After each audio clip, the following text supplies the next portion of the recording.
Welcome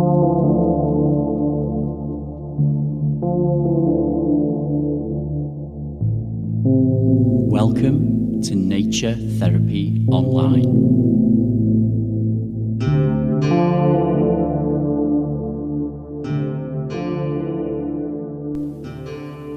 Hello friends, and welcome to episode 34 of Nature Therapy Online. My name is Stephen McCabe and I'm an ecotherapist living in Midlothian in Scotland. I'm out in the snow right now once again with Euro. Hello Euro, he's my little whippet and he's dancing around in this really thick snow.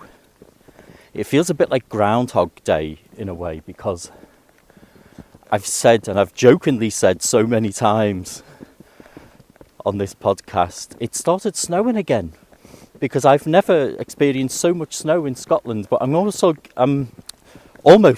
getting tired of saying the same thing. It keeps moving away and melting down, and then we get another huge snowstorm. So very unusual for February.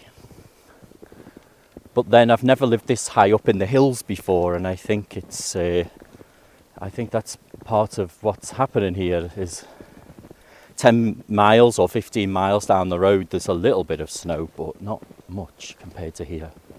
So if you're new to the podcast, before I start talking about snow and pondering on whatever I come across here, this is an ecotherapy podcast, or you might prefer the term nature therapy. And in a nutshell, it's all about connecting with nature for our mental health and well-being, spiritual well-being if you like, because we're a part of nature and we feel good when we connect with it. And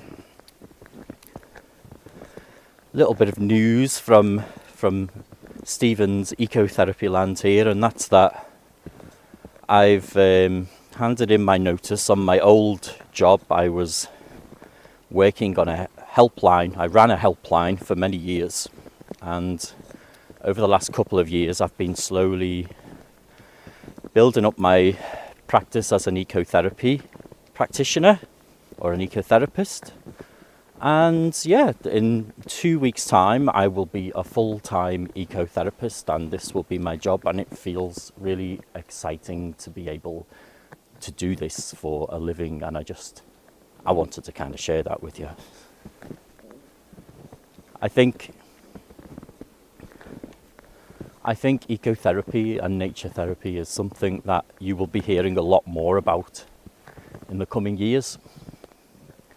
I've been really heartened by how well people have taken to it. I thought when I started my training that people would just think I was a strange hippie, which they do, because I am. But I thought that's how people would look upon my work as an ecotherapist.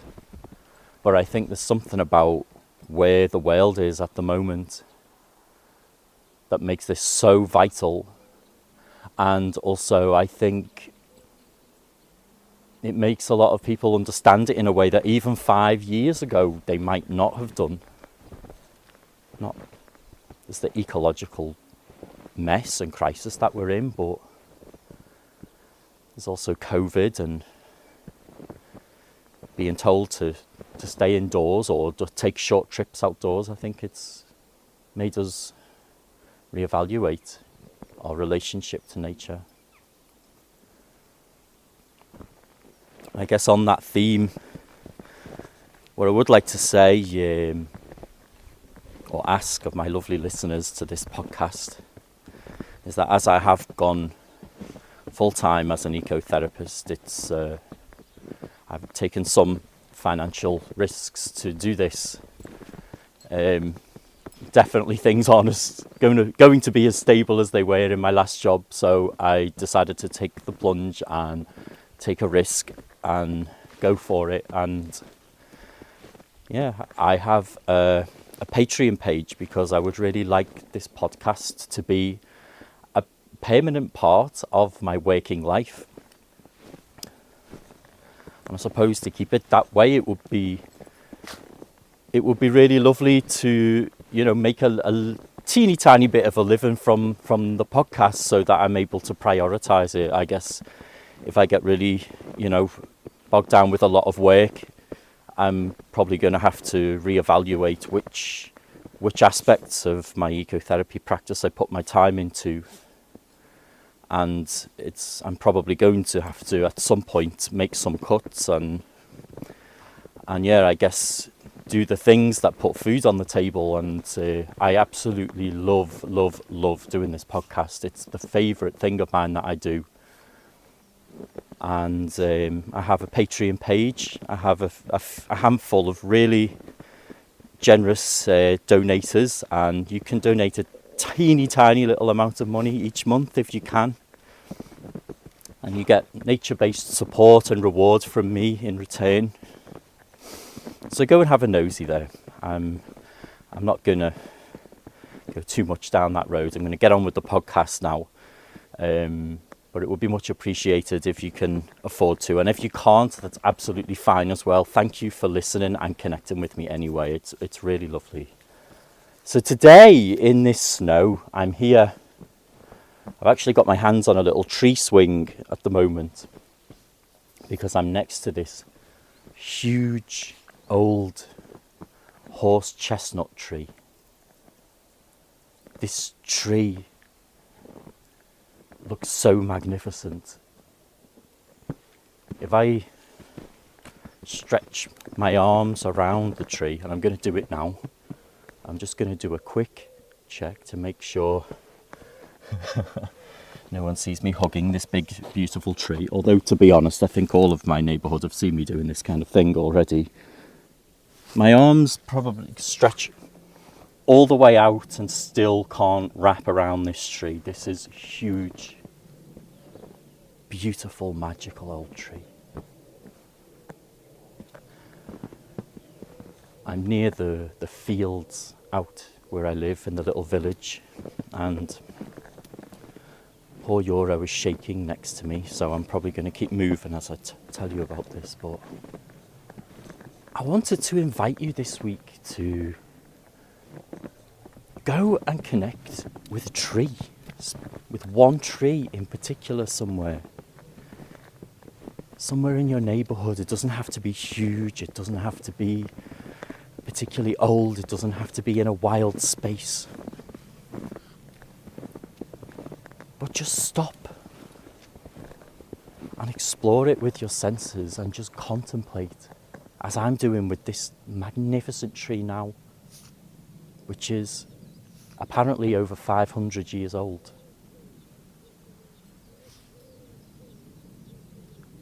You might want to take a few deep breaths when you're by your tree. Connect with your body a little.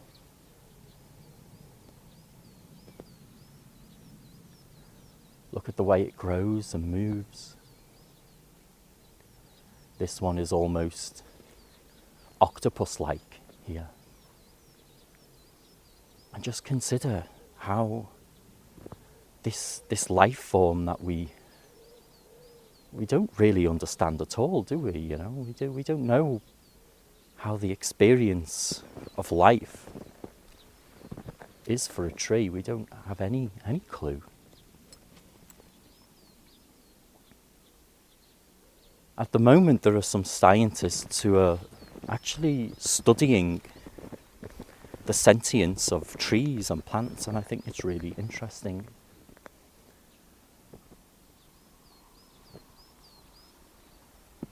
By some measurements, some scientists think that trees could well be more intelligent than human beings. It's kind of mind-blowing, isn't it? I'm not going to go into the science of it because I'm not a very scientifically minded person, but I would say to check it out, just have a little Google for the sentience of plants and trees and look at some of the work that's going on out there. Quite controversial in the scientific community, but then shouldn't all radical and forward-thinking ideas be controversial and upset the way that we look at things? I can believe that they're sentient beings. I'm looking at this tree, and you just think of this came from a seed, you know? This tiny seed just 500 or so years ago has grown into this big explosion of wooden life. It's got these huge waving octopus tentacle branches. You can climb up on these branches, and really high. You can be very comfortable in this tree. It's huge. And it's a strange time of year to be coming here for me as well. Usually I appreciate this tree the most in the summer, when it's got its full gorgeous leaves and you're really sheltered. You can go inside and nobody even knows you're there. It's like stepping into another world almost. But there's something about trees in the winter, and I respect also that, I have a lot of listeners in the southern hemisphere, so maybe you are in full bloom at the moment with your tree, and that's a lovely thing. But here in the northern hemisphere, there's something about connecting with trees when you can see it without its leaves. You see the bones of the tree. You can see how it's grown, its unique path that it's been on.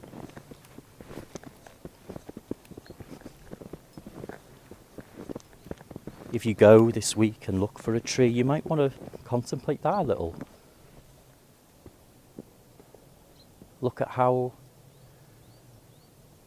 it's grown, the direction it's grown in. Has it changed its mind? Started moving in a different direction at some point in its life? I know that's what I've done.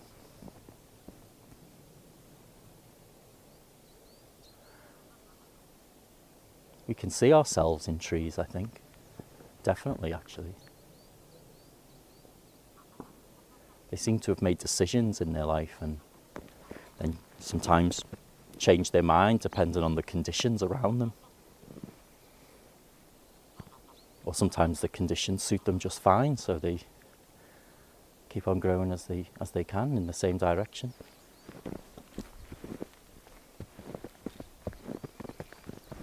I'm working with somebody at the moment, and she paints really beautiful pictures. And I set her an ecotherapy task, just to paint something from nature. And I came back the following week to our online session, and she just painted this gorgeous forest scene that was inspired by a tree from her window. She's in a real city environment, but she started drawing this one tree. It led to this big, beautiful scene.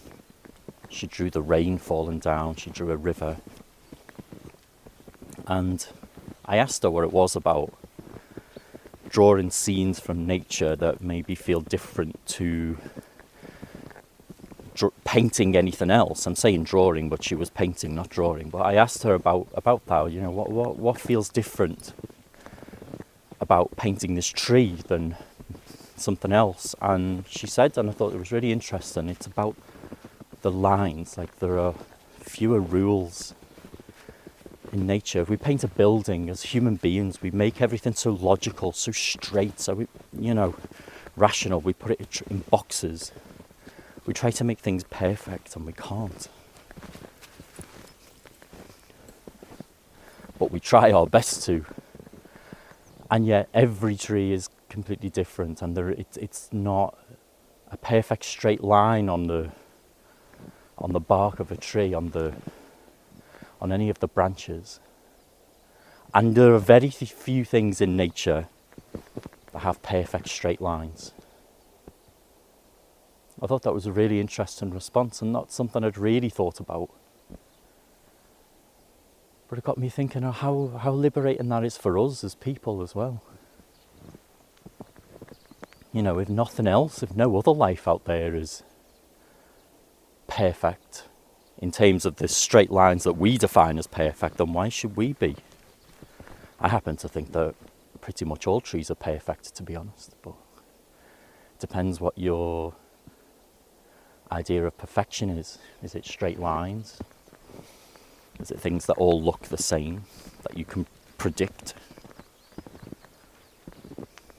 Or is this total unique expression that each and every form of life has? Is that perfection?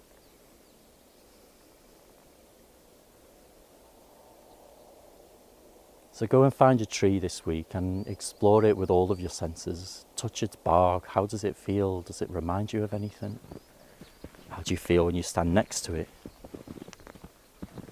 You might want to lean against it a little bit. Let it take your weight. That's if it's big enough and old enough to.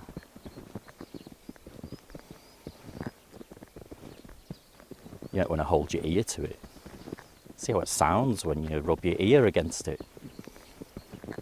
Does it have any interesting scent? And again, for people in the southern hemisphere, if you'll be in the depth of summer right now, so things will be smelling gorgeous, I imagine. But even for those in the northern hemisphere, sometimes we forget to explore certain senses because we assume there will be no scent because it's winter. But that's not necessarily true. So, friends, I'm going to leave the podcast here today because my dog Yoro he's looking at me and shivering. He's not very happy about the snow. He was when we came out. He thought it was a great game to just frolic about in it. But now, because I'm walking quite slowly, he's looking at me and thinking, oh, blimey, he's on one of his hippie tree trips again. That's right, Yoro. That's exactly where I am. But yeah, he doesn't like it when I'm doing the podcasts because I tend to walk quite slowly and tend to be more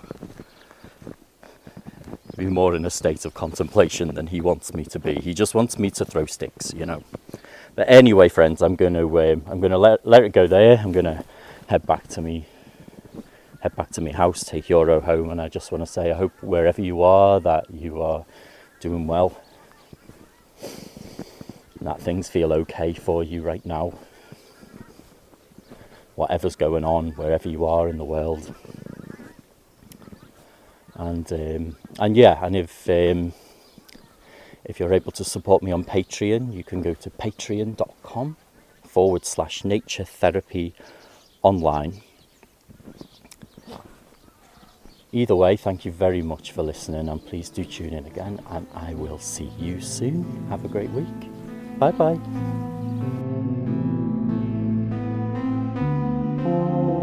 Visit me online at naturetherapyonline.net.